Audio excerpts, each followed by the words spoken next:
بسم اللہ الرحمن الرحیم۔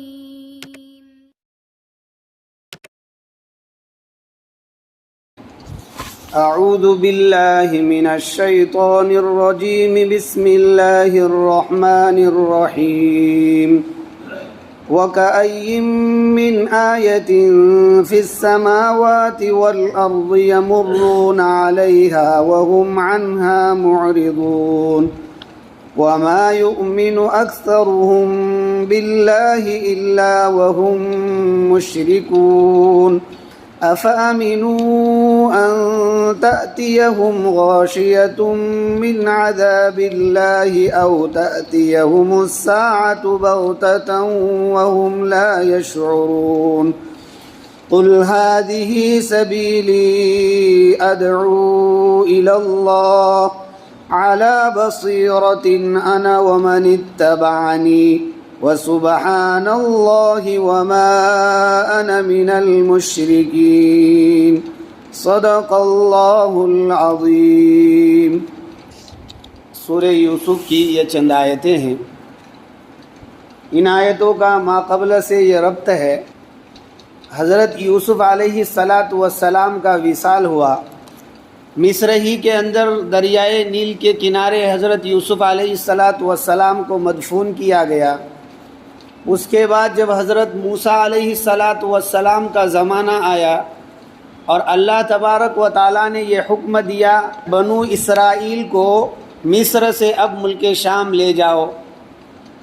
حضرت موسیٰ علیہ السلام جس وقت بنو اسرائیل کو ملک شام لے جا رہے تھے، ساتھ میں حضرت یوسف علیہ السلام کے تابوت کو بھی لے گئے، اور حضرت یوسف علیہ السلام کے آبا اور اجداد جہاں مدفون تھے، حضرت یوسف علیہ السلام کو وہاں دفن کیا۔ واقعہ یہاں جا کر مکمل ہو چکا۔ پھر اس کے بعد آگے والے آیتوں میں اللہ تبارک و تعالیٰ نے نبی کریم صلی اللہ علیہ وسلم سے یہ ارشاد فرمایا کہ آپ سے مشرکین مکہ نے یہ سوال کیا تھا کہ بنو اسرائیل کا ملک شام سے نکل کر مصر میں آ کر بسنے کا کیا سبب بنا تھا؟ اگر آپ ہم کو وہ بتلا دیں گے تو ہم آپ پر ایمان لے آئیں گے۔ ہم نے آپ کے جانب یوسف علیہ السلام کے واقعے کی مکمل تفصیل بیان کر دی، جس سے یہ بات معلوم ہوئی کہ بنو اسرائیل ملک شام سے نکل کر مصر کیسے پہنچے، جبکہ انہوں نے وعدہ کیا تھا کہ اگر یہ تفصیل آپ بتلا دیں گے تو ایمان لے آئیں گے۔ اس تفصیل کے بتا دینے کے بعد بھی وہ لوگ ایمان نہیں لائے، وہ ایمان سے مکر گئے۔ اللہ تبارک و تعالیٰ نے نبی کریم صلی اللہ علیہ وسلم کی رسالت کو ثابت کیا، ذالک من انباء الغیب نوحیہ الیک سے، یعنی یوسف علیہ السلام کا یہ تفصیلی واقعہ غیب کے خبروں میں سے ہے۔ آپ جس وقت یہ واقعہ رونما ہو رہا تھا اس وقت یوسف علیہ السلام کے پاس موجود نہیں تھے۔ یہ واقعے کی ایک ایک شق کو ہم نے آپ کے سامنے بیان کر دیا ہے، اور یہ وحی کے علاوہ کوئی بیان نہیں کر سکتا ہے، اور جس کے جانب وحی آتی ہے وہ نبی ہوتا ہے، لہذا آپ نبی ہے۔ اللہ تبارک و تعالیٰ نے اس واقعے کے بعد نبی کریم صلی اللہ علیہ وسلم کے نبوت پر دلیل پیش کی، تاکہ وہ لوگ جو نبی کریم صلی اللہ علیہ وسلم کو نبی نہیں مانتے ہیں وہ رسول اللہ صلی اللہ علیہ وسلم کو نبی مانیں۔ مکہ والوں نے انکار کر دیا، ایمان لانے سے مکر گئے۔ نبی کریم صلی اللہ علیہ وسلم کو تکلیف ہوئی، آپ کبیدہ خاطر ہوئے۔ اللہ تبارک و تعالیٰ نے نبی کریم صلی اللہ علیہ وسلم کو آگے دلاسا دیا، آپ جتنے بھی ان کے ایمان کے اوپر حریص رہو وہ ایمان لانے والے نہیں ہیں۔ اس کے بعد قرآن کا تذکرہ کیا کہ دیکھو قرآن کے تبلیغ پر آپ ان سے کچھ اجرت تو نہیں مانگتے ہیں، کہ وہ اجرت نہ دیں گے تو آپ کا نقصان ہوگا، ایسا کوئی مسئلہ نہیں ہے۔ آپ تو بے لوث قرآن کی دعوت ان تک پہنچاتے ہیں، اگر وہ ایمان نہ لائے تو اس میں آپ کا کیا بگڑے گا؟ نقصان انہی لوگوں کا ہے جو اللہ پر ایمان نہ لائے، آپ کے بات کو نہ مانے۔ آپ تو ایک ٹھوس داعی ہے جو لوگوں کو اللہ تبارک و تعالیٰ کے جانب بلاتے ہیں، قرآن کے احکامات پر عمل کرنے کے لیے ان کو ابھارتے ہیں۔ اگر کوئی ایمان لے آئے اس کا فائدہ ہے۔ پھر اللہ تبارک و تعالیٰ نے فرمایا قرآن تو سارے عالم کے لیے ایک نصیحت ہے، جو اس کو پڑھے گا، اس میں غور و تدبر کرے گا، اس کو ہدایت ملے گی، وہ راستہ پائے گا۔ اور جو قرآن کو نہیں پڑھے گا، قرآن کے طرف توجہ نہیں دے گا، قرآن پر ایمان نہیں لائے گا، وہ گمراہی کی زندگی گزارے گا اور آخرت کے اندر خسارے میں رہے گا۔ گویا نبی کریم صلی اللہ علیہ وسلم کی رسالت پر دلیل پیش کی، قرآن کریم کا تذکرہ کیا کہ قرآن سارے عالم کے لیے ایک نصیحت ہے۔ اب آگے والے آیت میں اللہ تبارک و تعالیٰ اپنی توحید کا تذکرہ فرما رہے ہیں۔ ایک ربط تو یہ ہوا، دوسرا ربط یہ بیان کیا ہے کہ مشرکین مکہ نے رسول اللہ صلی اللہ علیہ وسلم سے یہ سوال کیا تھا کہ بنو اسرائیل ملک شام سے مصر کس طرح سے آ کے بسے تھے، ان کا کیا تفصیلی واقعہ ہے؟ اگر آپ ہم کو بتلا دیں گے تو ہم ایمان لے آئیں گے۔ اللہ تبارک و تعالیٰ نے اس تفصیلی واقعے کو بتایا۔ گویا یہ تفصیلی واقعہ اللہ تبارک و تعالیٰ نے وحی کے نزول کے ذریعے بتلایا۔ یہ آیات، یہ نشانیاں تنزیلیہ ہوئی۔ آگے اللہ تبارک و تعالیٰ اب تکوینی نشانیوں کو بیان کر رہے ہیں کہ ذرا ہمارے تکوین کے اندر، زمین اور آسمان کے اندر تھوڑا غور بھی کرو۔ غور و فکر کرنے والوں کے لیے اپنی توحید کے اوپر بہت سی نشانیاں اس زمین و آسمان کے اندر اللہ تبارک و تعالیٰ نے رکھی ہے۔ وَكَأَيٍّ مِّنْ آيَةٍ فِي السَّمَاوَاتِ وَالْأَرْضِ يَمُرُّونَ عَلَيْهَا وَهُمْ عَنْهَا مُعْرِضُونَ۔ آسمانوں اور زمینوں میں بہت سی نشانیاں ہیں جن نشانیوں سے وہ گزرتے ہیں، لوگ ان نشانیوں سے گزرتے ہیں۔ وَهُمْ عَنْهَا مُعْرِضُونَ، حال یہ کہ وہ لوگ ان نشانیوں سے اعراض کرنے والے ہوتے ہیں۔ آسمان کو دیکھو، بغیر ستون کے اللہ تبارک و تعالیٰ نے اس کو قائم کیا ہے۔ کیا کوئی چیز بغیر ستون کے معلق رہ سکتی ہے خلا میں؟ یہ اللہ تبارک و تعالیٰ کی توحید، اللہ تبارک و تعالیٰ کے وجود، اللہ تبارک و تعالیٰ کے اقتائیت پر یہ واضح دلیل ہے۔ کئی سال اور کئی زمانے گزر چکے ہیں، لیکن کسی طرح کا کوئی تغیر و تبدل اس آسمان کے اندر نہیں آیا۔ اللہ تبارک و تعالیٰ نے سورج بنایا، چاند بنایا، ستارے بنائے، اور یہ بر وقت نکلتے ہیں، بر وقت غروب ہوتے ہیں۔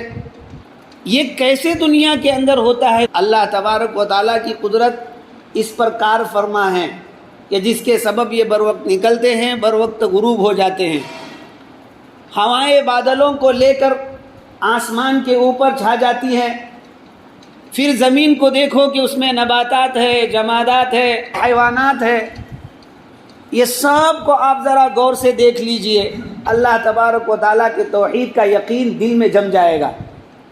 لیکن جب زمین اور آسمان کے نیچے گزرتے ہیں تو وہ نشانیوں کو دیکھنے کے باوجود وہ اس طور پر گزرتے ہیں کہ گویا وہ اس میں توجہ نہیں دیتے ہیں، اس کے اندر غور و فکر نہیں کرتے ہیں۔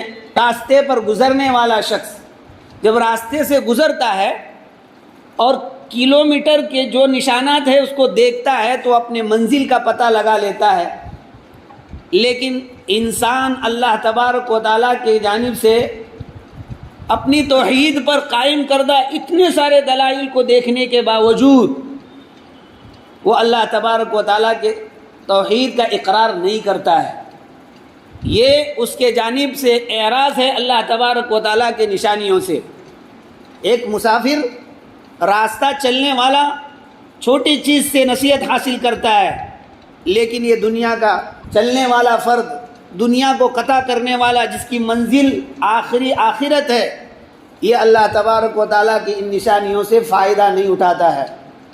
ان نشانیوں سے فائدہ مومن اٹھاتے ہیں۔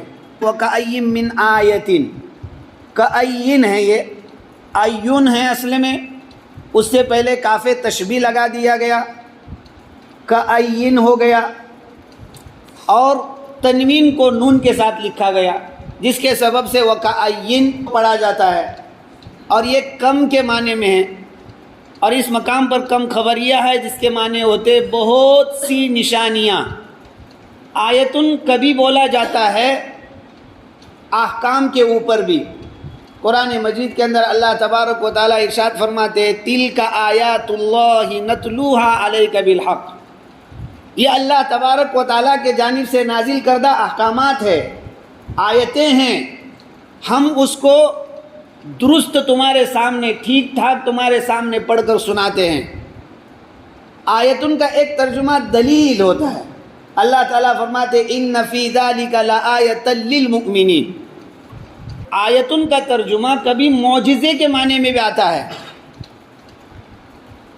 قرآن مجید کے اندر اللہ تبارک و تعالیٰ نے ارشاد فرمایا لولا نزل علیہ آیۃ من ربی، مشرکین حضرات یہ کہا کرتے تھے کہ اگر یہ نبی ہے تو پھر اللہ تبارک و تعالیٰ کے جانب سے ان پر کوئی معجزہ کیوں نہیں ظاہر ہوتا ہے، جیسے اور انبیاء علیہ السلام سے معجزات ظاہر ہوتے تھے۔ اس مقام پر آیتن کا ترجمہ معجزہ ہے۔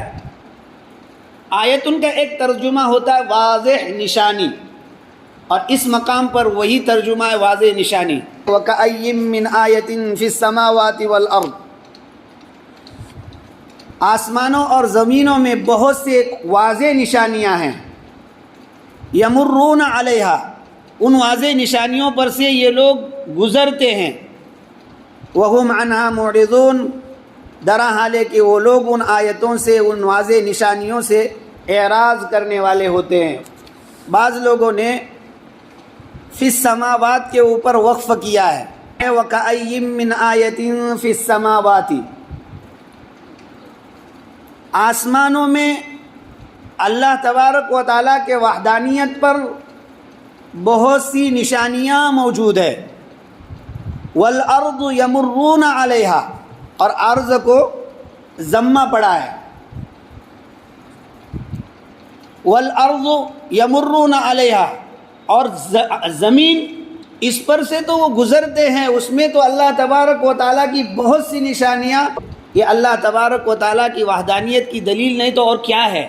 زمین پر سے تو یہ گزرتے ہیں، اور وہاں تو اللہ کے واضح اور ٹھوس نشانیاں وہ اپنے آنکھوں سے دیکھتے ہیں، اس کے باوجود وہ اس میں غور و فکر نہیں کرتے۔ ہمیں یہ حکم دیا جا رہا ہے جب تم زمین سے گزرنے لگو اور تم آسمان کو دیکھو تو اللہ تبارک و تعالیٰ نے آسمان کے اندر جو اپنی مخلوق پیدا کی ہے، اور زمین سے جب گزرو تو اللہ تبارک و تعالیٰ نے زمین کے اندر جو الگ الگ قسم کی نشانیاں بنائی ہیں، ان نشانیوں کے اوپر غور کرو، ان نشانیوں کے اندر ذرا توجہ دو، ایسے ہی وہاں سے مت گزرو۔ مومن آدمی جب سفر کرتا ہے، مومن آدمی جب دنیا میں گزرتا ہے تو وہ بغیر سوچے سمجھے، بغیر تفکر و تدبر کے نہیں گزرتا ہے، اس کو اللہ تبارک و تعالیٰ کی نشانیوں کے اندر غور و فکر کرنا چاہیے تاکہ اللہ تبارک و تعالیٰ کی وحدانیت اس کے سامنے واضح ہو جائے۔ وَكَأَيٍّ مِّنْ آیَةٍ فِي السَّمَاوَاتِ وَالْأَرْضِ، اور بہت سی نشانیاں آسمانوں اور زمینوں کے اندر موجود ہے اللہ تبارک و تعالیٰ کی وحدانیت پر، یمرون علیہا، جس سے لوگ گزرتے ہیں، وہم عنہا معرضون، درا حال ہے کہ وہ اس سے اعراض کیے ہوئے ہوتے ہیں۔ لہذا لوگوں کو زمین اور آسمان میں اللہ تبارک و تعالیٰ نے جو نشانیاں پیدا کی ہے اپنی وحدانیت کے اوپر، جب اس سے گزرے تو اس میں غور و فکر کرنا چاہیے، اس سے اعراض کرتے ہوئے نکلنا نہیں چاہیے۔ اللہ تبارک و تعالیٰ فرماتے ہیں وَمَا يُؤْمِنُ أَكْثَرُهُمْ بِاللَّهِ إِلَّا وَهُمْ مُشْرِكُونَ، ان میں کے اکثر لوگ اللہ تبارک و تعالیٰ پر ایمان نہیں لاتے ہیں، الا وہم مشرکون، مگر یہ کہ وہ شرک کیے ہوئے ہوتے ہیں۔ بہت سے لوگ زبان سے ایمان لے آتے ہیں، بعض لوگ تو وہ ہے جو دل سے بھی ایمان لے آتے ہیں، اس کے باوجود اللہ تبارک و تعالیٰ کے ساتھ دوسروں کو شریک ٹھہراتے ہیں۔ جیسے کہ نصارہ اللہ تبارک و تعالیٰ پر ایمان رکھتے ہیں، لیکن ابنیت کے سبب یا ثالث و ثلاثہ کے عقیدے کے سبب وہ مشرک ہو چکے۔ حضرت عیسیٰ علیہ السلام کو وہ اللہ کا بیٹا مانتے ہیں، اور اللہ تبارک و تعالیٰ کا کوئی بیٹا نہیں ہے۔ یہ اللہ تبارک و تعالیٰ کے ساتھ شرک ہے۔ عیسیٰ علیہ السلام کو اللہ تبارک و تعالیٰ کا بیٹا مان کر مشرک ہو گئے۔ اللہ پر ایمان رکھتے ہیں، دل سے بھی ایمان لائے ہوئے ہیں، لیکن قولی یا فعلی یا عقیدے کے اعتبار سے بد عقیدگی کے سبب وہ ایمان سے نکل جاتے ہیں، وہ مشرک ہوتے ہیں۔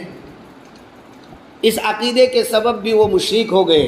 مجوسیوں کا معاملہ یہ ہے کہ وہ یزدان اور اہرمن کو اللہ تبارک و تعالیٰ کا شریک ٹھہراتے ہیں۔ انہوں نے اپنی جانب سے دو خداؤں کا ایجاد کیا، جس کے سبب سے وہ مشرک ہو گئے۔ مشرکین مکہ کا معاملہ یہ ہے کہ وہ فرشتوں کو اللہ تبارک و تعالیٰ کی بیٹیاں شمار کرتے ہیں۔ اللہ تبارک و تعالیٰ کے ساتھ وہ اور معبودوں کو شریک ٹھہراتے ہیں۔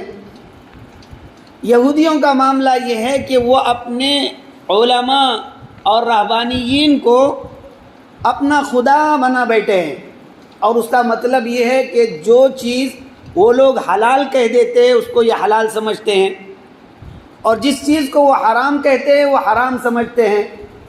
حالانکہ اللہ تبارک و تعالیٰ نے جس چیز کو وہ حلال کہہ رہے ہیں اس کو حرام کیا ہے، اور جس چیز کو وہ حرام کہتے ہیں اللہ نے اس کو حلال کہا ہے۔ تو یہ یہودی علماء اور وہ جو رہبانیین ہیں، یہ لوگ امت کو جس کو اللہ نے حلال کیا ہے اس کے حرام کا حکم دیتے ہیں، اور جس کو حرام کیا ہے اس کے حلال کا حکم دیتے ہیں، اور یہ لوگ ان کو اپنا بڑا مان کر اس حکم کو مان لیتے ہیں۔ گویا ان کا اللہ تعالیٰ کے حکم کے خلاف حکم کو ماننا، یہ ان کے علماء اور رہبانیین کو خدا بنانا ہے۔ اتخذوا احبارهم ورهبانهم اربابا من دون اللہ۔ ان یہودیوں نے ان کے علماء اور رہبانیین کو اللہ کو چھوڑ کر جو ہے رب مان لیا، ان کو معبود بنا لیا۔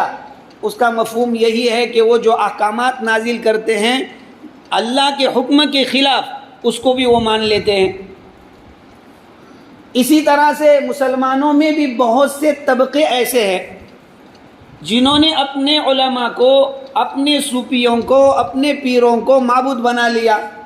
وہ ان کے سامنے سجدہ کرتے ہیں، وہ رسومات اور بدعات کا جب ان کو حکم دیتے ہیں تو ان کو مان لیتے ہیں۔ اسی طرح سے اگر وہ قبروں پر سجدہ کرنے کے لیے کہتے ہیں تو وہ قبروں پر سجدہ بھی کر لیتے ہیں، جبکہ سجدہ صرف اللہ تبارک و تعالیٰ کو کیا جاتا ہے۔ وہ قبروں پر چراغاں کرتے ہیں، پھول ڈالتے ہیں، اس کے علاوہ بہت سے رسومات اور بدعات کے اندر ان کے پیروں نے ان کو مبتلا کر دیا ہے۔ اللہ پر ایمان تو یہ لاتے ہیں، اللہ کو رب تو مانتے ہیں، نبی کریم صلی اللہ علیہ وسلم کی رسالت کا اقرار کرتے ہیں، لیکن اللہ کا جو حکم ہے اس حکم کے خلاف جب ان کے پیر، ان کے بڑے ان کو جب حکم دیتے ہیں تو وہ ان کے مطابق عمل کرتے ہیں۔ یہ بھی ایک طرح کا شرک ہے۔ اسی طرح سے کچھ لوگ وہ ہیں جو تعویذات کے ذریعے لوگوں کو کفر اور شرک کے اندر مبتلا کرتے ہیں، جیسے جنات سے مدد طلب کرنا، فرشتوں سے مدد طلب کروانا، یا کوئی دیوتا ہے اس سے مدد طلب کروانا۔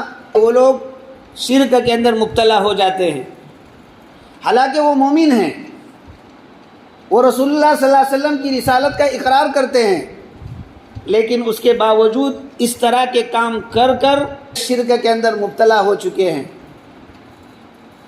اور بہت سے لوگ تو وہ ہے کہ جو اللہ تبارک و تعالیٰ پر ایمان رکھتے ہیں، رسول اللہ صلی اللہ علیہ وسلم کی رسالت کا اقرار کرتے ہیں، لیکن وہ شرک خفی کے اندر مبتلا ہے، اپنے اعمال کے اندر ریاکاری کرتے ہیں، اور ریا یہ شرک خفی ہے۔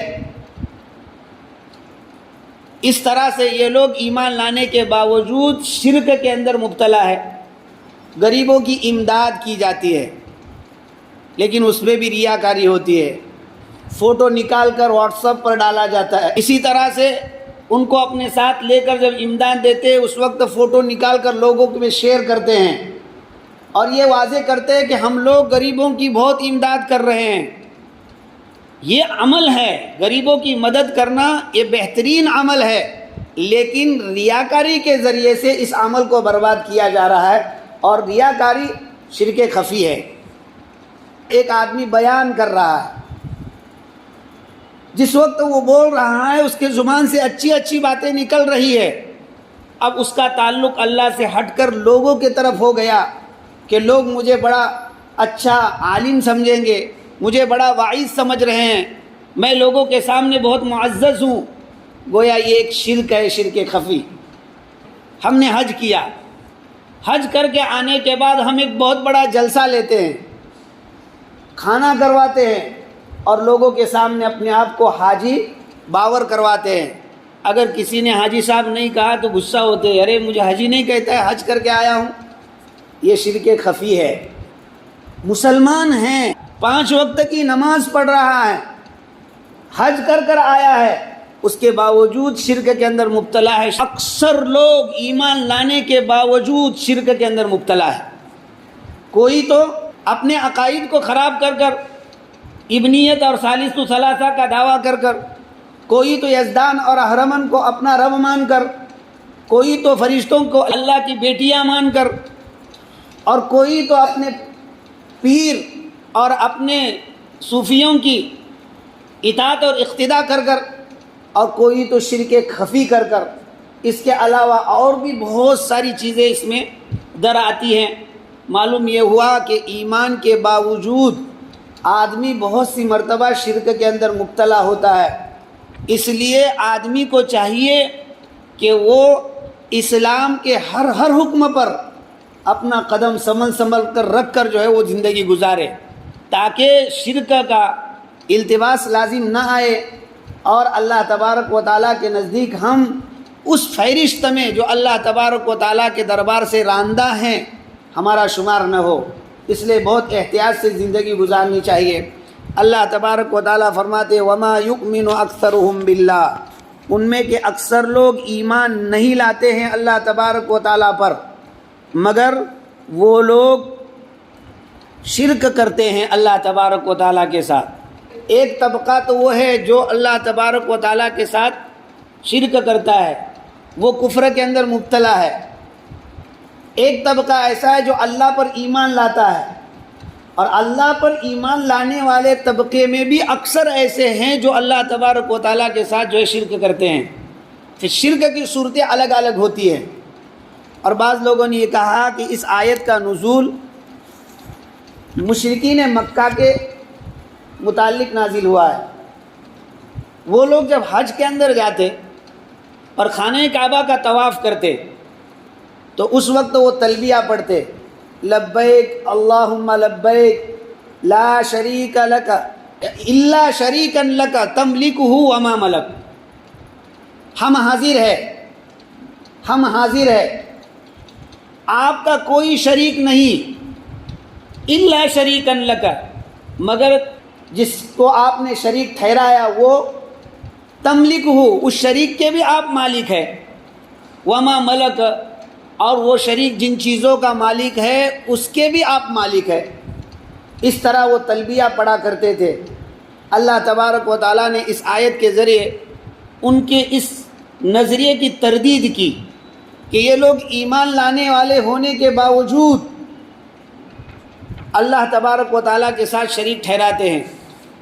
اب سوال یہ پیدا ہوتا ہے کہ مکہ والے اور وہ ایمان لانے کے باوجود، تو مکہ والے اللہ تبارک و تعالیٰ کو واجب الوجود مانتے تھے اور اللہ تبارک و تعالیٰ کو خالق بھی مانتے تھے۔ قرآن مجید کے اندر اللہ تبارک و تعالیٰ فرماتے ہیں وَلَئِن سَأَلْتَهُم مَّن خَلَقَ السَّمَاوَاتِ وَالْأَرْضَ لَيَقُولُنَّ اللَّهُ، اگر آپ ان مکہ والوں سے پوچھیں گے کہ زمین اور آسمان کو کس نے بنایا، لَيَقُولُنَّ اللَّهُ، وہ ضرور یہ کہیں گے کہ اس کو اللہ تبارک و تعالیٰ نے بنایا ہے۔ معلوم یہ ہوا کہ وہ اللہ تبارک و تعالیٰ کے واجب الوجود ہونے اور خالق ہونے کے اوپر ایمان لے آتے تھے، رسول اللہ صلی اللہ علیہ وسلم کی رسالت کو نہیں مانتے تھے، اس لیے وہ کافر تھے۔ اللہ کے واجب الوجود ہونے اور خالق ہونے کو مان لینے کے باوجود وہ لوگ جو لات و عزیٰ کو اللہ کا شریک ٹھہراتے تھے، اس کے علاوہ مختلف قسم کے معبودوں کو اللہ کا شریک ٹھہراتے تھے، اس کو اللہ تبارک و تعالیٰ اس مقام پر بیان فرما رہے وما یؤمن اکثرهم باللہ، ان میں کہ اکثر لوگ ایمان نہیں لائے ہیں اللہ تبارک و تعالیٰ کے اوپر، مگر وہ لوگ اللہ تبارک و تعالیٰ کے ساتھ شریک ٹھہراتے ہیں۔ آگے اللہ تبارک و تعالیٰ فرماتے ہیں افامنوا ان تأتیہم غاشیۃ من عذاب اللہ او تأتیہم الساعۃ بغتۃ وہم لا یشعرون، کیا یہ لوگ اللہ تبارک و تعالیٰ کے جانب سے چھا جانے والے عذاب کے خوف سے مطمئن ہو چکے ہیں، یا پھر یہ قیامت کے آنے کے انتظار میں پڑے ہیں کہ جب تنزیلی نشانیاں اور تکوینی نشانیوں کو انہوں نے دیکھ لیا تو اس کے بعد اب اللہ تبارک و تعالیٰ پر ایمان لانا چاہیے۔ انہوں نے سوال کیا بنو اسرائیل شام سے مصر کیسے پہنچے، اس کی تفصیل قرآن کریم نے بتلا دی۔ انہوں نے وعدہ کیا تھا ایمان لانے کا، اس کے باوجود وہ ایمان نہیں لائے۔ تو جب تنزیلی نشانیاں ظاہر ہو گئی، اسی طرح سے تکوینی نشانیوں پر سے تو وہ گزرتے ہی ہیں، اب پھر ایمان لانے کے لیے رکاوٹ کون سی چیز ہے؟ کیا وہ لوگ اللہ تبارک و تعالیٰ کے عذاب کے انتظار میں ہیں، یا پھر قیامت جو سب اس کائنات کو درہم برہم کر دے گی اس کے انتظار میں بیٹھے ہیں؟ اور یاد رکھیے قیامت کے انتظار میں جو لوگ بیٹھے ہیں، قیامت کے آنے کے بعد اگر وہ ایمان لائیں گے تو ان کا ایمان قابل قبول نہیں ہے۔ اس لیے جب تکوینی نشانیوں کو، تنزیلی نشانیوں کو دیکھ لیا تو اب ان کو ایمان لانا چاہیے تھا، اور اگر وہ ایمان نہیں لاتے ہیں تو معلوم یہ ہوتا ہے کہ اللہ تبارک و تعالیٰ کے جانب سے چھا جانے والے عذاب سے وہ مطمئن اور بے خوف ہو کر بیٹھے ہیں، اور ان لوگوں کو اس طرح سے اللہ تعالیٰ کے عذاب سے مطمئن اور بے خوف نہیں ہونا چاہیے۔ او تأتیہم الساعۃ بغتۃ، یا ان کے پاس قیامت اچانک آ جائے، اس سے بے خبر ہو کر بیٹھے ہیں۔ وہم لا یشعرون، حالانکہ جس وقت قیامت ان کے پاس آئے گی وہ اس قیامت کو پہلے سے نہیں جانتے ہوئے ہوں گے۔ اچانک قیامت آئے گی، قیامت کے عین وقتوں کو کوئی نہیں بتلائے گا، لہذا قیامت آنے سے پہلے، اللہ تعالیٰ کے جانب سے چھا جانے والا عذاب آنے سے پہلے، چھا جانے والے کا مطلب یہ کہ اس میں اچھا اور برا کوئی نہیں بچے گا، ہر ایک اس کے اندر اس کے گرفت میں آئے گا۔ ایسے عذاب کے آنے سے پہلے آدمی کو اللہ تبارک و تعالیٰ پر ایمان لانا چاہیے، اور ایسا ایمان جو ٹھوس ہو، جس میں اللہ تبارک و تعالیٰ کے ساتھ کسی کو شریک نہ ٹھہرائے، اور وہ ریاکاری سے بھی بالکل پاک صاف شفاف ہو، ایسا ایمان وہ اللہ تبارک و تعالیٰ کے اوپر لے آئے۔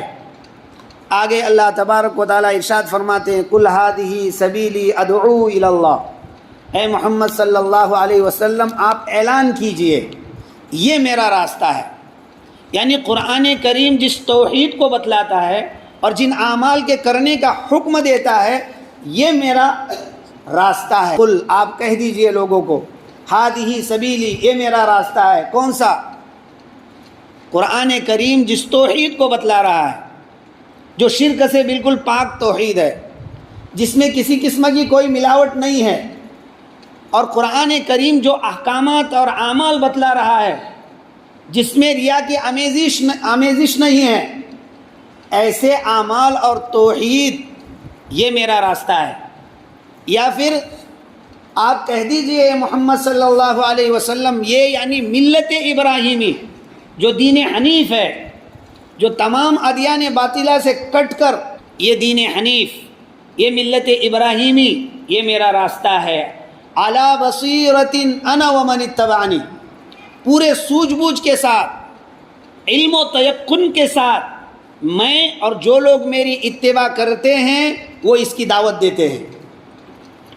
معلوم یہ ہوا کہ رسول اللہ صلی اللہ علیہ وسلم کے دین اور اس کے اندر جو احکامات ہے، ہر حکم نفع سے خالی نہیں ہے، لیکن اس میں بھی اہم حکم جو ہے لوگوں تک اس قرآن کریم کی دعوت پہنچانا، خصوصاً جو لوگ دین اسلام سے کٹ کر اور ادیان کو مانے ہوئے ہیں۔ رسول اللہ صلی اللہ علیہ وسلم نے جس طرح سے ان تک دعوت پہنچائی ہے، رسول اللہ صلی اللہ علیہ وسلم کے ماننے والوں کو بھی ان تک دعوت پہنچانی ہے، اس لیے کہ خود رسول اللہ صلی اللہ علیہ وسلم اس مقام پر فرما رہے ہیں، اللہ تعالیٰ ان کے ذریعے اعلان کروا رہے ہیں، آپ کہہ دیجئے ہذہ سبیلی، یہ میرا راستہ ہے، ادعو الی اللہ، میں اللہ تبارک و تعالیٰ کے طرف تمہارے کو بلاتا ہوں، میں اللہ تبارک و تعالیٰ کے جانب، اللہ کے توحید کے جانب تمہیں بلاتا ہوں مکمل بصیرت کے ساتھ۔ جس شخص کو حق اور باطل کی مکمل تمیز آ گئی وہ بصیرت والا ہے، اور جس کو حق اور باطل کے اندر تمیز نہیں ہے وہ بصیرت کے اوپر نہیں ہے۔ نبی کریم صلی اللہ علیہ وسلم فرماتے ہیں کہ مکمل بصیرت کے ساتھ میں تمہیں اللہ تبارک و تعالیٰ کی طرف بلاتا ہوں، ومن اتبعنی، اور وہ لوگ جو میری اتباع کرتے ہیں وہ بھی اللہ تبارک و تعالیٰ کی طرف بلاتے ہیں۔ معلوم یہ ہوا کہ ہم اگر رسول اللہ صلی اللہ علیہ وسلم کے کامل متبعین ہیں تو ہمیں اللہ تبارک و تعالیٰ کے بندوں کو اللہ کی طرف بلانا ہوگا، دین اسلام کو ان کے سامنے پیش کرنا ہوگا، دین اسلام کے احکامات کو ان کے سامنے کھولنا ہوگا، تب جا کر ہم رسول اللہ صلی اللہ علیہ وسلم کے کامل متبعین ہوں گے۔ قل ھذہ سبیلی ادعو الی اللہ، آپ کہہ دیجئے یہ میرا راستہ ہے، میں اللہ تبارک و تعالیٰ کے طرف بلاتا ہوں، علی بصیرۃ، مکمل بصیرت کے ساتھ، انا، میں بلاتا ہوں، ومن اتبعنی، اور وہ لوگ جو میری اتباع کرتے ہیں۔ انا جو ہے یہ ضمیر منفصل ہے، تاکید کے لیے لائی گئی ہے، اور یہ خاص اس لیے لائی گئی ہے تاکہ ومن اتبعنی کا عطف اس کے اوپر ہو سکے۔ جو رسول اللہ صلی اللہ علیہ وسلم کی اتباع کرتے ہیں ان کی بھی ذمہ داری ہے کہ وہ بھی اللہ تبارک و تعالیٰ کی طرف بندوں کو بلائے۔ آگے فرماتے ہیں وسبحان اللہ، یہاں اقول و محذوف ہے، میں کہتا ہوں اللہ تبارک و تعالیٰ کی ذات پاک ہے، وہ تمام عیوب سے پاک ہے۔ جس طرح سے اپنے اعمال کے اندر جب اللہ کے لیے عمل کرتے ہو تو اس کا شریک ٹھہراتے ہوں ریاکاری کر کر، یا دیگر اور معبودان باطلہ کو اللہ تبارک و تعالیٰ کا شریک ٹھہرا کر، تو میں یہ کہہ رہا ہوں کہ اللہ تبارک و تعالیٰ ان سب چیزوں سے پاک ہے۔ سبحان اللہ، اللہ تبارک و تعالیٰ کی ذات پاک ہے۔ وما انا من المشرکین، اور میں شرک کرنے والوں میں سے نہیں ہوں، میں ریاکاری کر کر یا اس کے علاوہ جس طرح سے اور لوگ اللہ تعالیٰ کا شریک ٹھہرا کر شرک کرتے ہیں، میں ان لوگوں میں سے نہیں ہوں۔ کامل توحید کو لے کر میں دنیا کے اندر آیا ہوں، اور اسی کامل توحید کی لوگوں کو دعوت بھی دیتا ہوں، لہذا میرے ماننے والے بھی اسی کامل توحید کی دعوت لوگوں کو دیتے ہیں۔ حضرت عبداللہ ابن مسعود رضی اللہ تعالیٰ عنہ نے فرمایا کہ جو لوگ اس دنیا سے گئے ہیں ان لوگوں کی اتباع کرو۔ نبی کریم صلی اللہ علیہ وسلم کے جو صحابہ ہیں وہ ہدایت کے نور ہیں، ان کی اتباع کرنا چاہیے، اس لیے کہ یہ لوگ علم کے اندر کامل تھے، یہ اللہ تبارک و تعالیٰ کے پاکیزہ بندے تھے اور کم تکلف کرنے والے تھے، کہ اللہ تبارک و تعالیٰ نے رسول اللہ صلی اللہ علیہ وسلم کے مدد کے خاطر اور اپنے دین کے تقویت کے خاطر ان کو منتخب فرمایا تھا، اور یہ اللہ تبارک و تعالیٰ کی جانب سے ہدایت کے اوپر تھے۔ حضرت ابن عباس رضی اللہ تعالیٰ عنہما نے فرمایا کہ صحابہ یہ ہدایت کے نور ہے، علم کے معدن ہیں، ایمان کے مخزن ہیں، اور رحمان کے لشکر ہے۔ ان صحابہ کرام رضوان اللہ تعالیٰ علیہ مجمعین کی جو شخص اتباع کرے گا وہ ہدایت کو پا لے گا۔ کیوں؟ اس لیے کہ رسول اللہ صلی اللہ علیہ وسلم نے فرمایا اللہ کے طرف میں بلاتا ہوں، ومن اتبعنی، اور جو لوگ میری اتباع کرنے والے ہیں وہ لوگ اللہ تبارک و تعالیٰ کی طرف بلاتے ہیں، اور یہی لوگ کامل توحید کے اوپر ہے۔ اور رسول اللہ صلی اللہ علیہ وسلم کے صحابہ رسول اللہ صلی اللہ علیہ وسلم کے کامل متبعین ہیں۔ اللہ تبارک و تعالیٰ ارشاد فرماتے ہیں وَكَأَيٍّ مِّنْ آیَةٍ فِي السَّمَاوَاتِ وَالْأَرْضِ، آسمانوں اور زمینوں میں بہت سی نشانیاں ہیں، یمرون علیہا، لوگ اس پر سے گزرتے ہیں، وہم عنہا معرضون، درحال ہے کہ لوگ اس سے اعراض کیے ہوئے ہوتے ہیں۔ وما یؤمن اکثرهم باللہ الا وهم مشرکون، ان میں کہ اکثر لوگ اللہ تبارک و تعالیٰ پر ایمان نہیں لاتے ہیں مگر وہ اللہ تبارک و تعالیٰ کے ساتھ شریک بھی ٹھہراتے ہیں۔ افامنوا ان تأتیہم غاشیۃ من عذاب اللہ، کیا وہ لوگ مطمئن ہوئے اس بات سے کہ ان کے پاس اللہ تبارک و تعالیٰ کا عذاب جو چھا جانے والا ہے آ جاوے۔ او تأتیہم الساعۃ بغتۃ، یا ان کے پاس قیامت اچانک میں آ جاوے، وہم لا یشعرون، حال ہے کہ وہ قیامت کے آمد کو پہلے سے جانتے بھی نہیں ہیں۔ قل ھذہ سبیلی ادعو الی اللہ، آپ کہہ دیجئے محمد صلی اللہ علیہ وسلم یہ میرا راستہ ہے، میں اللہ تبارک و تعالیٰ کی طرف بلاتا ہوں مکمل بصیرت کے ساتھ، میں اور وہ لوگ جو میری اتباع کرنے والے ہیں۔ وسبحان اللہ، اور میں اللہ تبارک و تعالیٰ کی پاکی بیان کرتا ہوں۔ وما انا من المشرکین، اور میں شرک کرنے والوں میں سے نہیں ہوں۔ وآخر دعوانا ان الحمد للہ رب العالمین۔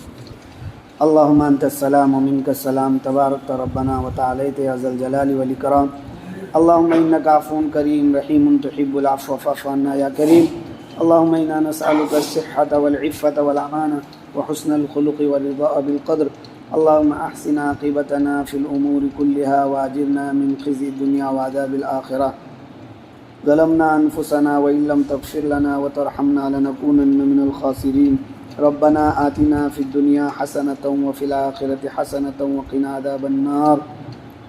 اے اللہ ہمارے گناہوں کو معاف فرما، خطاؤں کو درگزر فرما، سیئات کو حسنات سے مبدل فرما، ہمارے زندگی کو اے اللہ اپنے احکامات کے مطابق گزارنے کی ہمیں توفیق اور سعادت عطا فرما۔ الہ العالمین عقائد کو درست فرما، اعمال کو درست فرما، اور جس زندگی سے تو خوش ہوتا ہے اس زندگی کے مطابق زندگی گزارنے کی توفیق اور سعادت عطا فرما۔ اللہ جو مانگا عطا فرما، مانگنے سے رہ گیا عطا فرما۔ ہماری اس ٹوٹی پھوٹی دعا کو محض اپنے فضل و کرم سے نبی کریم صلی اللہ علیہ وسلم کی صفت کے طفیل قبول فرما۔ وصلی اللہ تعالیٰ علی خیر خلقہ محمد وعلی آلہ وصحبہ اجمعین برحمتک یا ارحم الراحمین۔